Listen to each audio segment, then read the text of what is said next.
a troublemaker. Really?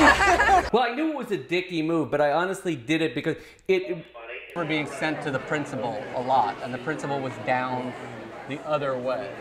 I found some of my transcripts as part of this process. That in itself was fascinating. You know, Neil's enthusiastic and participates. It's like, really? Because I do recall spending a great deal of time in the principal's office.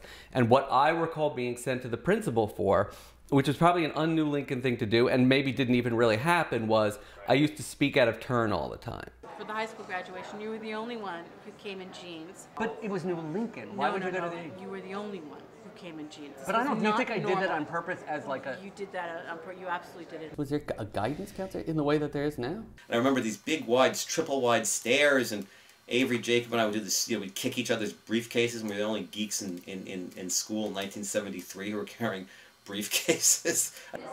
I would do anything to make my parents angry. Why? And there were these little narrow stairs, and the cafeteria I remember being, you know, as big as Roseland, and it was a tiny little thing. It had changed too much, I think. That's pretty disappointing. Yeah, like except for the gym, the only thing I really, and the gym was kind of creepy in the way. This was the gym, and we played, this is where they played Slocum and dodgeball, and we would get injured. It was sort of intact, even though that was the intake room. Yeah. But everything else had been, there wasn't there. So I always felt that place and those kids, yourself included, kind of saved my life, quite in a very profound way. You know, that I found a group of simpatico kids. You know, because I will say of the Fieldston crowd or the ethical culture, they were neither. I'll say this on the record, neither ethical nor cultured, and New Lincoln, you know. You didn't have to be the best at sports, you didn't have to be the best at anything, but you could find a crowd, and you could find people who cared for you, you know, and everything felt okay. You know, you could be yourself, more or less.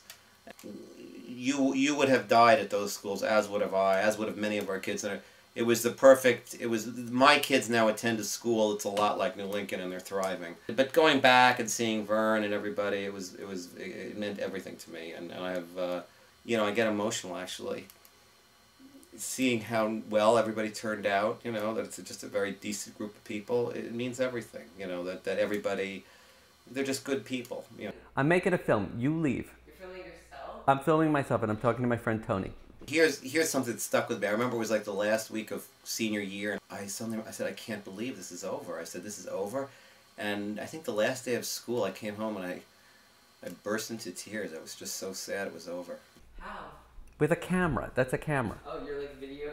Yeah, out. Video chatting? Yeah, out. Is he on there? No, he's not on there. I'm on there. Wait, can he see you? No. I salute New Lincoln.